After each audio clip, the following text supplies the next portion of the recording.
I've been asked to speak to you about Pope Francis and the Australian Plenary Council. Before coming to that, there are a couple of things I would like to say. Two senses in which I am deeply honored. One, I am honored to be standing upon Aboriginal ground and to be part of the celebration, the commemoration of the Aboriginal experience. And I will say from the outside, the extent to which Australia has committed itself to keeping that memory alive is deeply impressive. So thank you for that. Thank you for that example. I think it's an example for the rest of the world. By the way, those of you who do a lot of public speaking, always remember this as a rhetorical strategy. Always start by flattering your audience. If you do that, you can usually get away with the murder. The other sense in which I am honored here today is I am honored to be giving the Rosemary Goldie lecture. I got to the Vatican in the mid-1990s, so my reportage from Rome would have begun around 96, 97. Rosemary, of course, was already well out of office by that time, but she was still kind of a legend, on the Roman scene. I had the opportunity to meet her a couple of times. One was in Rome. She was there for an event. The other was the first time I came to Australia, and I had a chance to visit with her here.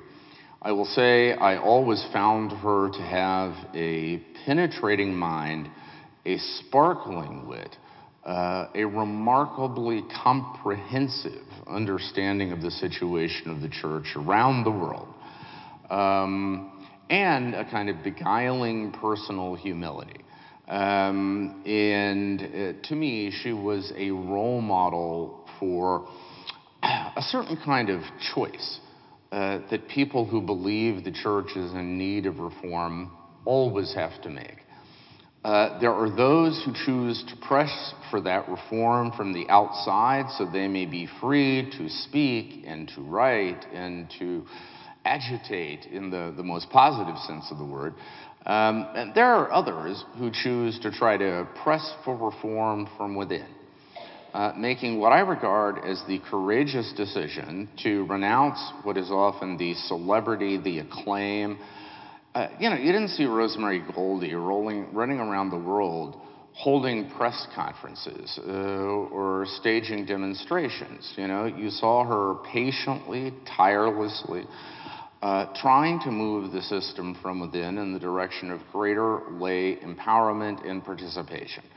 And in that sense, I just found her entire career heroic.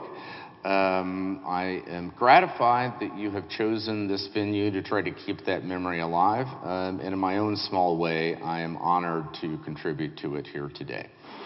Okay? And Rosemary, if you're looking down and tuning in, I hope by the end of this I haven't completely embarrassed you. One other preliminary before we begin, and that is an introduction. I would like to present to you my colleague from Crux. That is the news agency that I direct. Crux is an online Catholic news agency. We are the most read Catholic news outlet in English. And to a very great extent, that success is because of the person I'd like to introduce to you.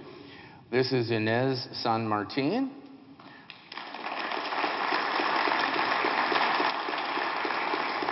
Inez is our superstar Vatican correspondent, and let me tell you right now, if you are not reading Inez, you do not know what is happening at the Vatican. So make sure that you come onto our site. That is crux.now.com, crux.now.com. It is completely free. There is no paywall or subscription service.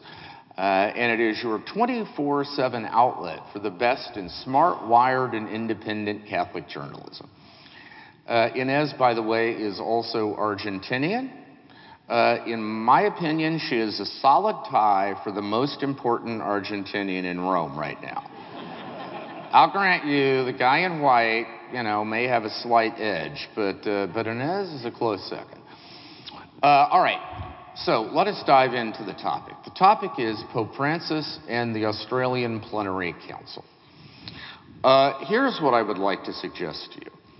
First of all, this plenary council that is set to happen, it will unfold, as you all know, 2020, 2021. That is the first session scheduled for October in 2020 in Brisbane. Then a follow-up session probably sometime in May 2021, likely here in Sydney. It is designed as a gathering of the entire Australian Church, although, of course, as is the case with official ecclesiastical convocations, the voting members will be made up of bishops and certain other clerics and religious superiors that are specified by church law. However, the Australian bishops this time, as opposed to the last time they did this in 1937, to their credit, are making a real commitment to identify a cross-section of the rest of the church, principally laity, men and women. And so there will be real opportunities to participate along the way. In that sense, this is a bit analogous to a synod of bishops in the Vatican. Okay, the Synod of Bishops is an institution that was created by Pope Paul VI in 1967 in the immediate wake of Vatican II. And the idea was to give the bishops around the world a voice in how the sausage is ground in Rome, that is, in the decision-making process in the Vatican. So that it wouldn't just be the mandarins of the Vatican, the mostly geriatric Italian cardinals, moving in splendid isolation, calling the shots, but the Pope would also be hearing, on a semi-regular basis at least, from his bishops out in the field. And over time, that institution has grown to be bigger than just the bishops. I mean, it remains the case that the bishops are the only voting members, but increasingly, it also draws upon the leaders of men's and women's religious communities, various lay associations, and sort of ordinary laity around the world who might have a stake in a particular discussion.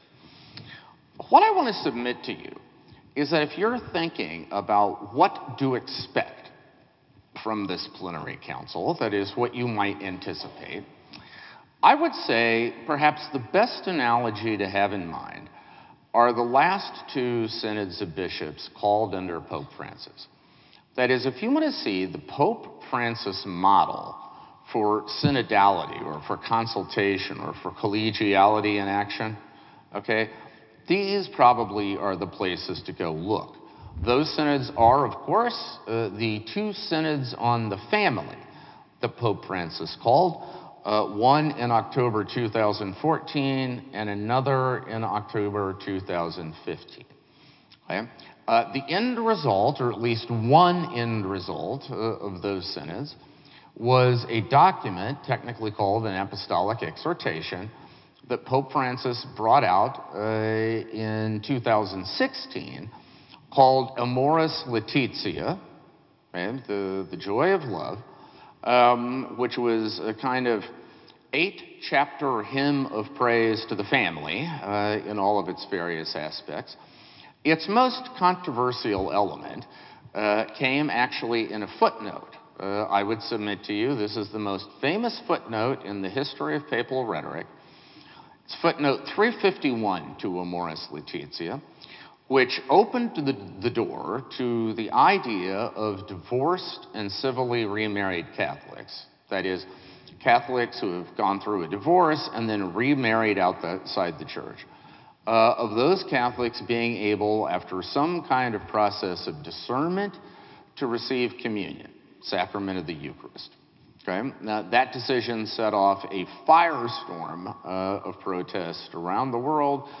Among other things, it has created the somewhat surreal situation that various individual bishops and conferences of bishops around the world have put out guidelines on how to implement L'amoris, which are often diametrically contradictory. So, for instance, if you were to live in the American Archdiocese of Philadelphia or the American Diocese of Phoenix, If the question there is, can a divorced and civilly remarried Catholic get communion, the answer is clearly no. It is not permitted under the diocesan guidelines. If you ask the same question in the Archdiocese of Chicago or the Archdiocese of Newark or, say, the Diocese of San Diego, there the answer is clearly yes, okay? Because those are the answers that the local bishops there have given. In effect, ladies and gentlemen, what we now have in Roman Catholicism, at least the way things stand, is local control on this question. The decision has basically been left in the hands of local bishops, in some cases, local bishops' conferences, regional bishops' conferences. I mean, it is in effect a rather significant gesture by Pope Francis in the direction of decentralization. Because the truth of it is, this is the kind of question that just 10 years ago, I mean, it would have been unthinkable for this to be settled anywhere other than Rome. I mean, the idea that you could have more than one answer to this question would have just been a category mistake. But Pope Francis, at least for now, has chosen to allow this to play out at the local level.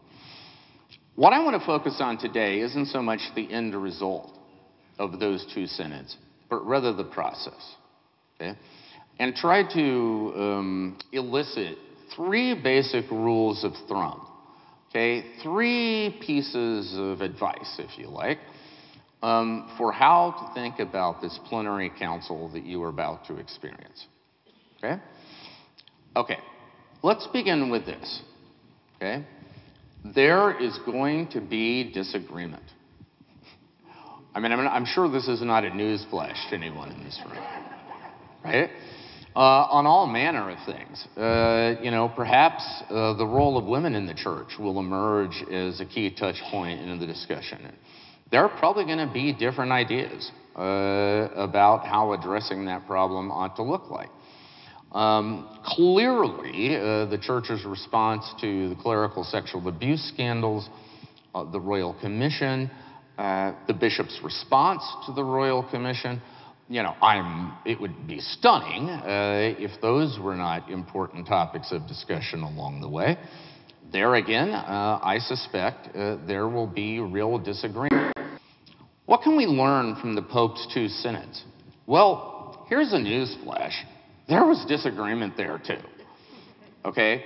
From the very beginning, when the Synod of Families opened in Rome in October 2014, it was crystal clear that on this contentious issue of communion for the divorced and civilly remarried, the battle lines had been drawn, okay? On the one side, you had progressive-minded bishops concentrated above all in Germany, but also including other parts of Europe and parts of Scandinavia and so on, captained by German Cardinal Walter Kasper, who had first floated this idea openly in 1993. When he did it in 1993, it was shot down by the Congregation of the Faith at the time, which was led by Cardinal Joseph Ratzinger, who later became Pope Benedict. So it will tell you how the ground has shifted a bit, that this topic that was perceived as off limits a couple of decades ago, was suddenly back open for business. Okay, so that camp, which had influential supporters in other parts of the world, but it was championed largely by the German speakers, that position on Amoris Laetitia ran into the stiff and unyielding opposition of another camp that saw this not only as a betrayal of the church's millennial-long teaching on marriage, but more directly as a repeal of the decision that had been made by Pope John Paul II in his own 1981 document on the family, Familiaris Consortio. In Familiaris Consortio, John Paul essentially ruled that the only circumstances in which a divorced and civilly remarried Catholic could receive communion was if they were living in what we have traditionally called Josephite marriage. meaning that they were refraining from sexual intimacy. Okay, so that had been the standard, and if they're receiving communion, would not cause scandal. So that had been the standard up to these synods, and there was another camp in these synods that was determined that it should remain the standard. That camp was concentrated primarily among some of the North American bishops, some of the Eastern European bishops, and probably above all, many of the African bishops. Okay? And if you're wondering why, aside from the fact that African Catholicism just in general has a more traditional sexual ethos than much of the rest of the Catholic world, there's also the practical reality that African bishops have been trying to tell their people for generations now that we can't change, the church cannot change its rules on marriage, because if it did, then it would have to embrace polygamy too. And many of them are concerned that if we start tinkering around with the norms and the laws on marriage, it's going to be increasingly difficult to explain to African Catholics why there couldn't be some tinkering to accommodate polygamy as well. But in any event, they were ferociously opposed to this change and led a very determined opposition.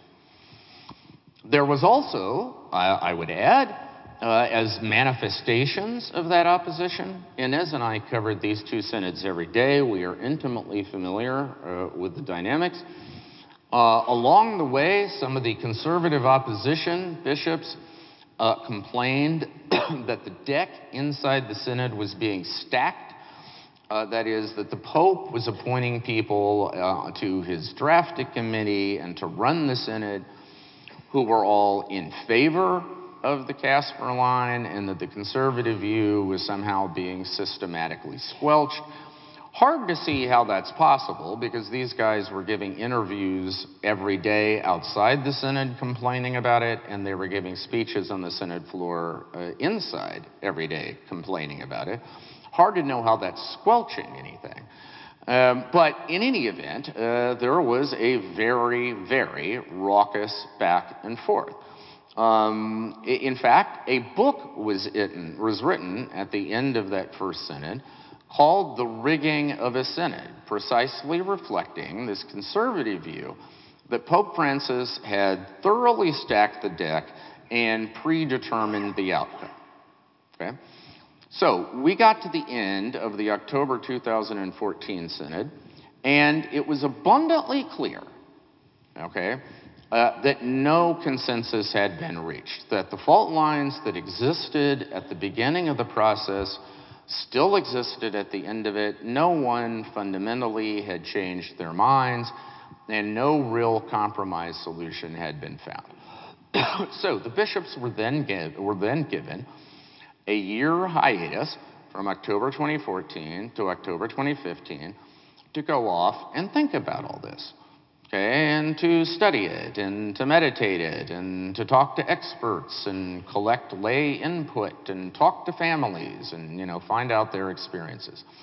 The idea being that that was somehow supposed to act as a marination process, kind of a big, slow kettle in which some new consensus could be cooked up. Okay? In fact, for what most of the bishops and their allies did for that year was, as much as possible, harden their positions and try to buttress them. So the conservatives brought out books with essays by several cardinals on their side explaining why this would just be disaster. The progressives went around holding symposia explaining why this isn't really a novelty at all. This is not a change in teaching. You're always in for a change in teaching when someone begins a sentence, as the church has always taught. Okay? And there was a lot of that going on during that year. And so when they came back, it wasn't so much they came back with a commitment to consensus, It's more like they came back with their knives sharpened. And so the exchanges during the second consensus in 2015 became even more acute. You know, at the very beginning of this, Pope Francis charged the bishops to speak boldly and to listen humbly. I think my verdict is they got that about half right. Okay, there was plenty of bold speaking going on. Not sure how much humble listening there was. So, by the end of that second synod in October 2015, the bishops, it was time to try to reach conclusions. And in effect, here's what happened. It was clear that if they put this idea of communion for the divorced and civilly remarried to a straight up and down vote, there was no way that it was going to get a 2/3 majority on either side, which is what you're supposed to have in order for something to represent the consensus, okay? So they did what ecclesiastical gatherings always do in these circumstances and mushed out the language of the resolution to say that the situation of divorced and remarried Catholics requires greater pastoral attention, okay? Now, everybody could vote for that, okay? So, it garnered, I don't know, there were maybe 4 guys who voted against it. You know how these meetings go. No matter what's up for vote, if the vote is Jesus is Lord, there's going to be 4 guys who will vote against it, okay? And that is indeed how this played out. So at the end of it, I think what we could say is that what the Synod accomplished was it clearly exposed and gave voice to a very real and persistent division in the Church on a question of long-standing pastoral significance. Okay? It didn't resolve, get to my point, it did not resolve that tension, but it at least exposed it, lifted it up, gave the Church access to the best arguments on all sides, and was, in a sense, a kind of 2-year-long graduate seminar, on the meaning of marriage, on the meaning of permanence in marriage, on the pastoral realities that commitment sometimes runs up against, and the various ways in which the Church has considered over the centuries trying to adapt to that. In other words, it did not solve our debate. It did not magically produce agreement on this key point. But what it did, I think, was give us permission to talk the disagreement out. And that, in and of itself, was a somewhat new step for a synod of bishops. And I think it also clearly indicated the urgency of making some kind of decision about this one way or the other. I mean, I think the clarity we got, to be honest, okay, was that on this issue, the bishops were not going to, because they were incapable of, they were not going to give Pope Francis a mandate. Basically, they left the ball in his court. And I think if you could take one thing away from these 2 synods, it was that the Pope had to do something, had to resolve this one way or the other. So that's point 1, expect disagreement. I mean, look, the organizers of this plenary council have told you, I've read their materials, as I'm sure you have, they have told you this is supposed to be a free and open discussion about the challenges facing Australian Catholicism in the 21st century. Okay? There are some real problems facing this church, as there are facing the church in any other part of the world. I mean, I speak as an outsider, but even I am aware of some of them. And I think you have to take the invitation at face value to address those problems openly and honestly, to not hold anything back, to not go diplomatic for the sake of not rocking the boat, because that would be a waste of time. Okay? This exercise is supposed to float, identify, and mull over what the Australian Church is thinking. Just don't go in with the assumption that every Australian Catholic is thinking the same thing all of the time. Okay, as a journalist, I am constantly amused by people who will talk confidently about, for instance, what the bishops are thinking. Ladies and gentlemen, there are more than 5,300 Catholic bishops in the world. By the way, footnote, do you know how many Catholic bishops there were at the time of the Second Vatican Council? 2,200. Which means that we may have a priest shortage today, but we sure as hell do not have a bishop shortage. Seems to have no problem coming up with more of them. But the idea that all of those guys are in rigid lockstep all the time, thinking the same thought, is just fantasy. Okay, for the most part, these are all alpha males. They've got their own very strong ideas about things. Some of them would be far more progressive in their thinking. Some of them would be far more conservative. Some would be focused far more on social issues. Some would be far more focused on internal ecclesiastical matters, and so forth and so on. Okay. I'm also amused about people who speak confidently about what the laity are thinking. Because again, I would say it depends on which laity you're talking to.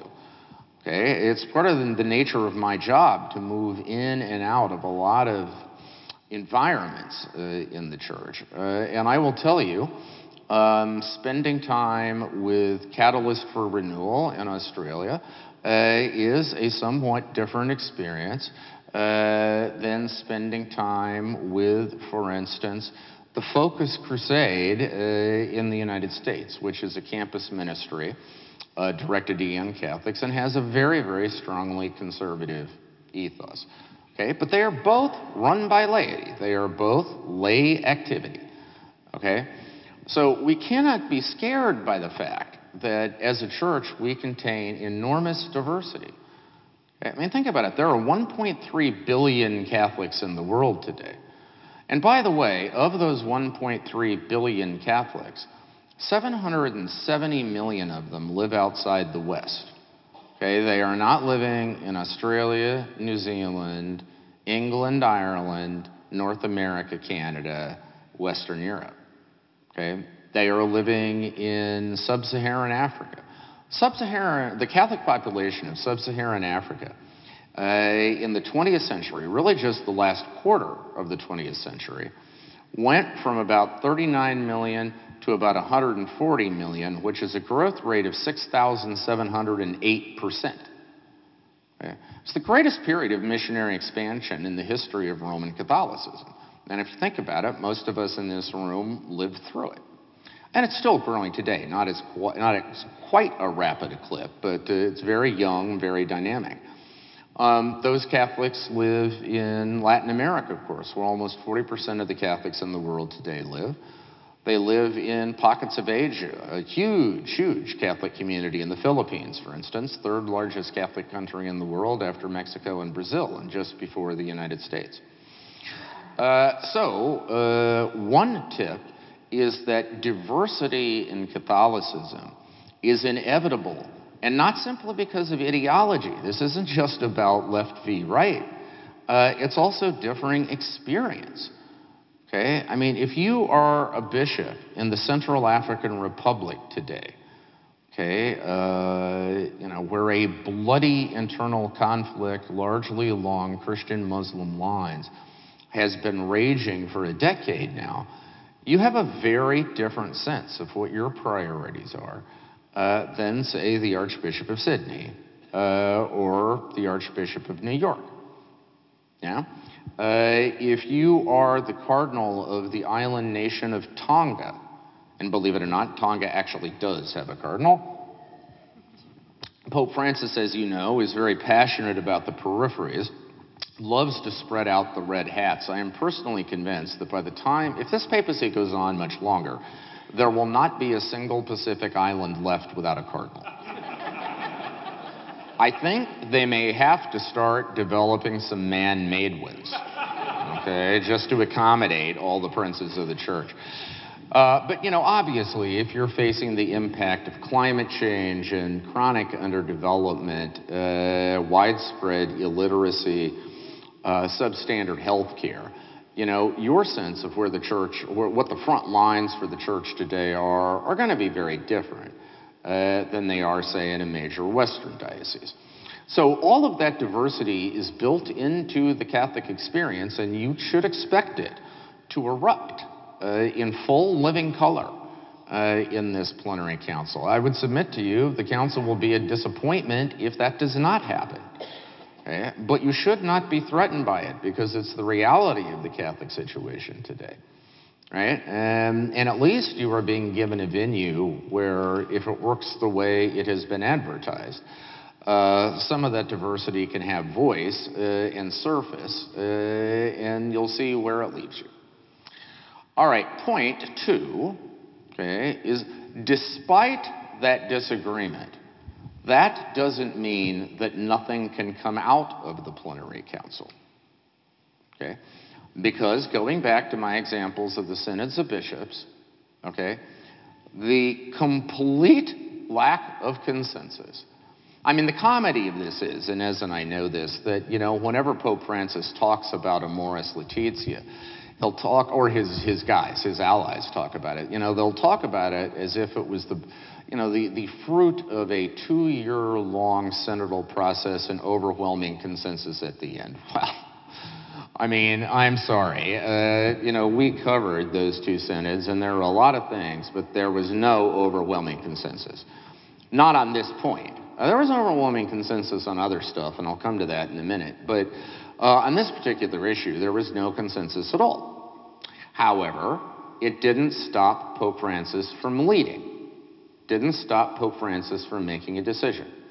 1 year after the Second Synod wound up, he decided to bring out this document, Amoris Laetitia, with this provision for opening the doors of sacramental communion to a divorced and civilly remarried Catholic after some kind of process of discernment, either with a bishop or a priest whom the bishop would designate. Ordinarily, you would think your parish pastor. And this was a sea change. I mean, you know, the advocates of this thing will argue that it was actually in continuity. It's an organic development within the standard that existed before. And there, of course, there's a case to be made for that. But there is no doubt that it also marks a dramatic change from the official answer you would have gotten to this question before Pope Francis. Okay? And he decided to implement that, knowing full well that there would be influential bishops around the world who would oppose him on it, okay? And who, in fact, in their own jurisdictions, would probably refuse to implement it. And that is exactly how it's played out. I mean, we know full well that shortly after the Pope brought out Amoris Laetitia, 4 cardinals, 2 Germans, an Italian, and an American. The American is Cardinal Raymond Burke. Submitted to the Pope something called dubia, which is a Latin word for doubts. It means a set of questions. But these were provocative questions intended clearly to get the Pope to backtrack. They submitted those almost immediately after Amoris came out. So far, Pope Francis has steadfastly refused to engage them. Meantime, in places where bishops and bishops' conferences have adopted guidelines that are permissive under the terms of Amoris Laetitia, the Pope has written to encourage them. So he's clearly made his presence felt, but he is not, as an act of fiat, imposing the permissive line on everyone. But nevertheless, he has opened the door. And he knew that there would be something like the dubia.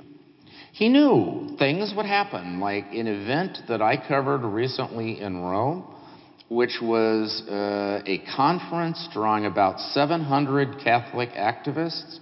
It was headlined by Cardinal Burke and Cardinal Walter Brandmüller, a German who was one of the other dubia signatories, by the cream of the crop of Italian conservative cultural and political life, and it was basically a day-long anti-Amoris rally.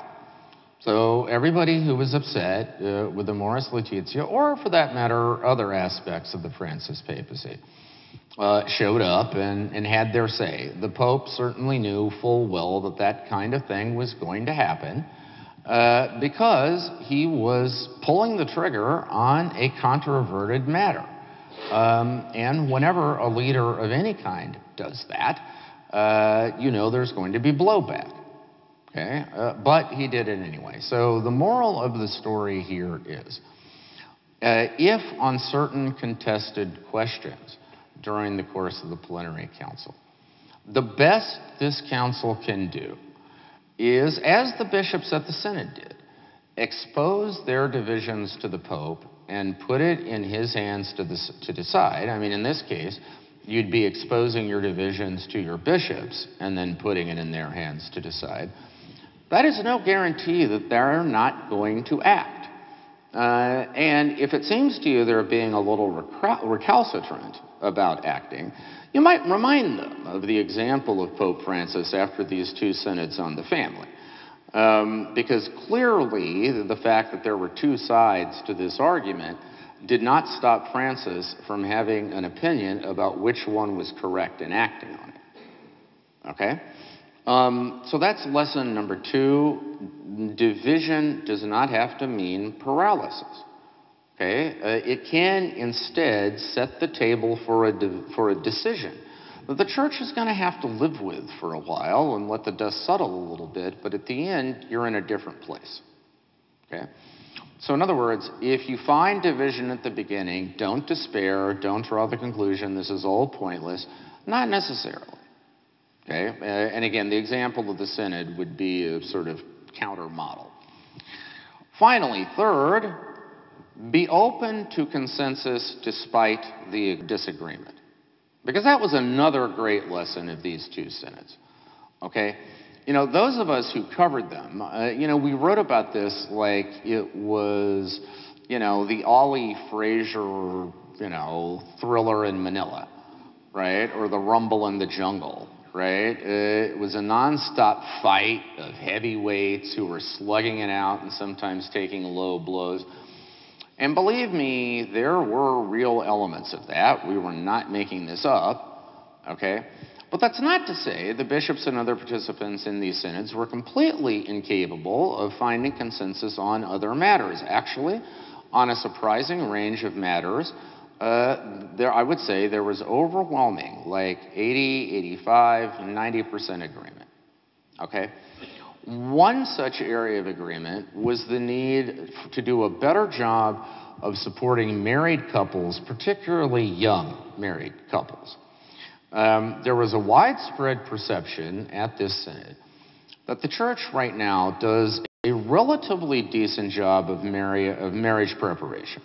That is, for a couple getting ready to celebrate the sacrament, right?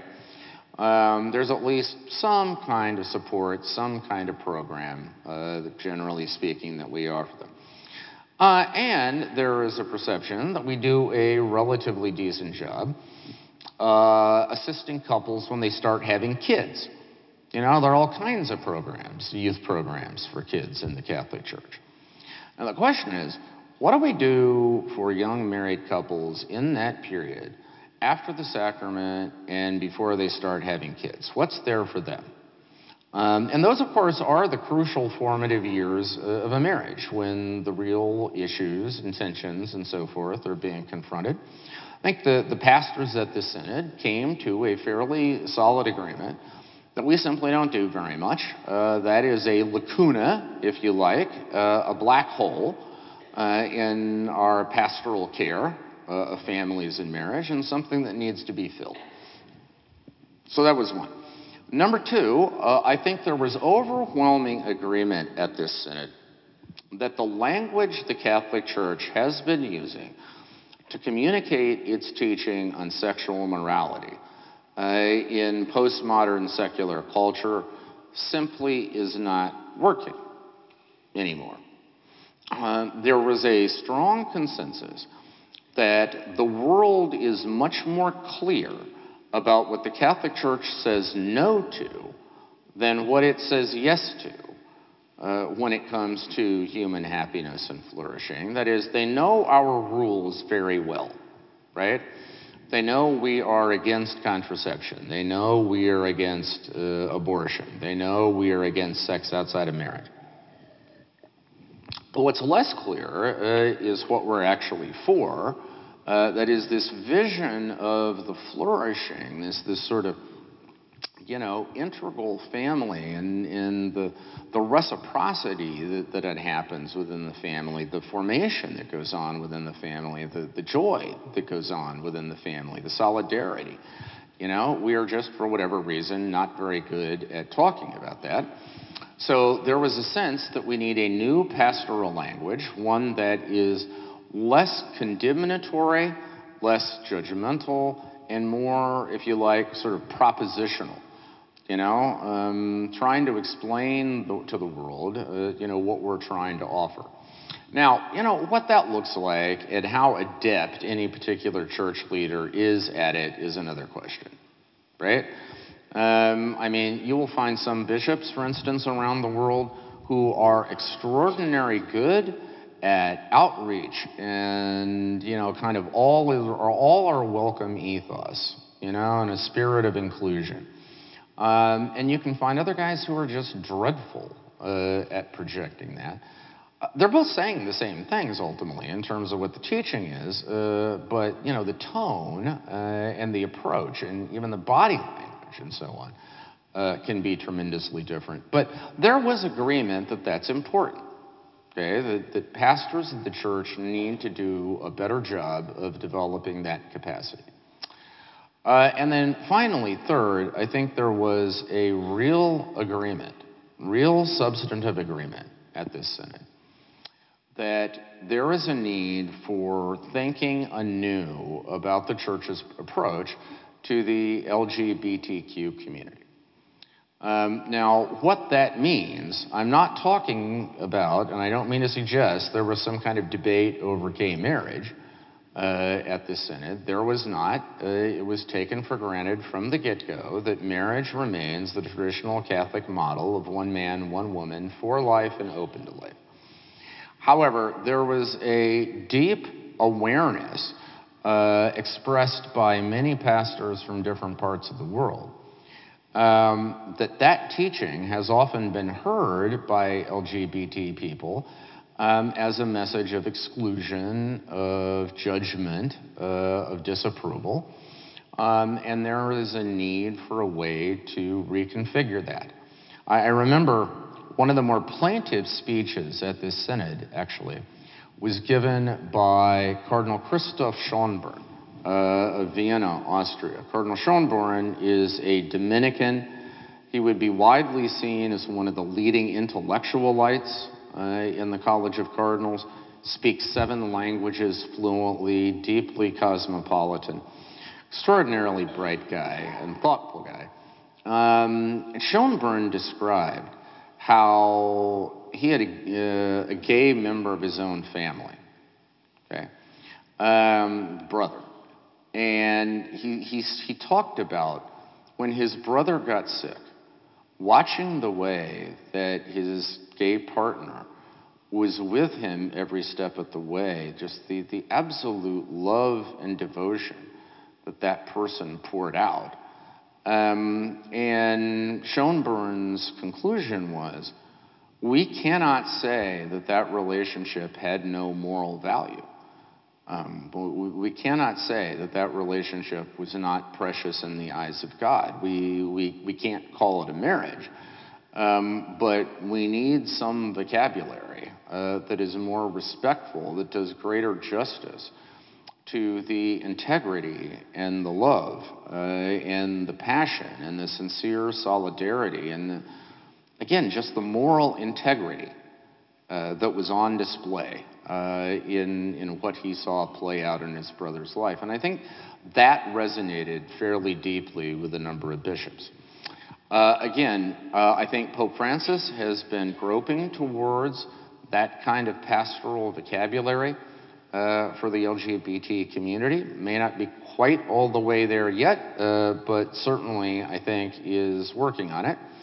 I think other bishops around the world, following his example, some are trying to do the same thing. Now, here too, there is a degree of, I wouldn't call it disagreement, but there certainly is a degree of ambivalence among some bishops who were worried that in the press for that more pastoral language, we're going to end up sort of fuzzing our traditional teaching about marriage, which they would regard as dangerous at a time when that concept of marriage, as they would see it, is sort of, under assault from a hostile secular world.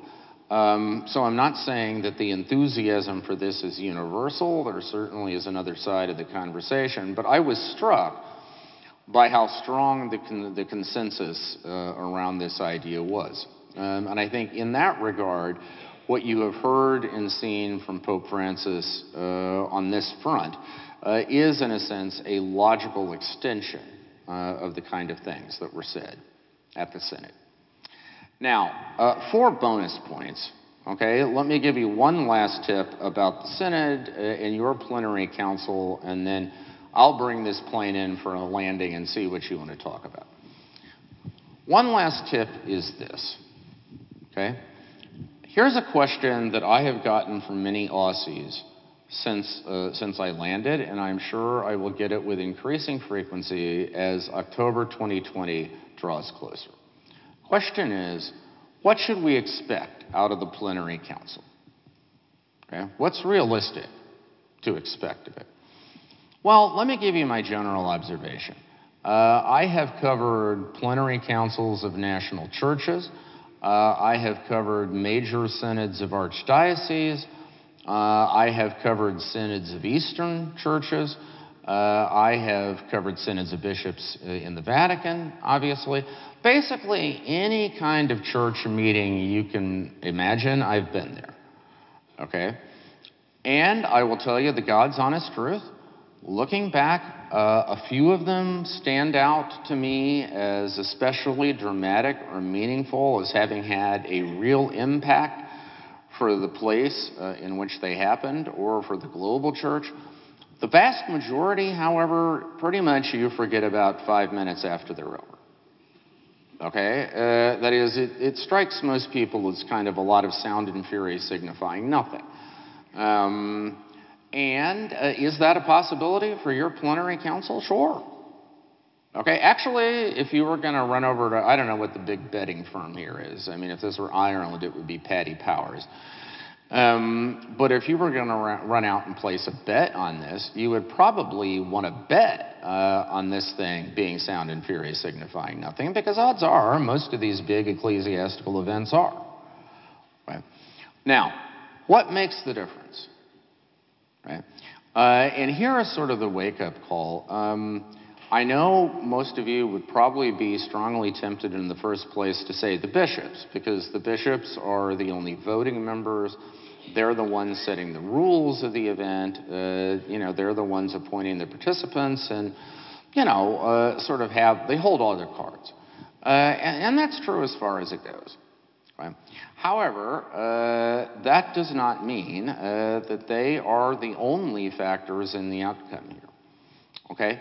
I would say that the real answer to the question of what are you going to get out of this event, okay, this plenary council, the real answer is depends on how much you put into it. Okay? I mean, you are being given an opportunity to take part in a robust, open discussion of the challenges facing Australian Catholicism. My advice would be, do not make the decision in advance that this is a waste of time, because that is the surest way to guarantee that it will be a waste of time. Okay? If the thing only hears from the usual suspects, then you will get the usual results. Okay? So, my advice to you is take the process at face value. You are being asked, even urged, to provide your input. Do that. Okay? Now, do not be stunned if your desired outcome does not result. Okay? First of all, just the odds are dramatic change is unlikely to result. And secondly, For everybody who desires your desired change, there's probably going to be some people who want the exact opposite, okay? So nothing here is going to be a slam dunk. But I would say these plenary councils do not roll around very long. I know in the history of the United States, the last plenary council we held was 200 years ago. Okay? It was in Baltimore. It was absolutely foundational for the direction of the American church. Now, then it was only bishops, but there are a number of American Catholics who believe it's time for a new plenary council in the United States as well. I mean, you want to talk about logistical complexity. My God, can you be a nightmare? But it may happen.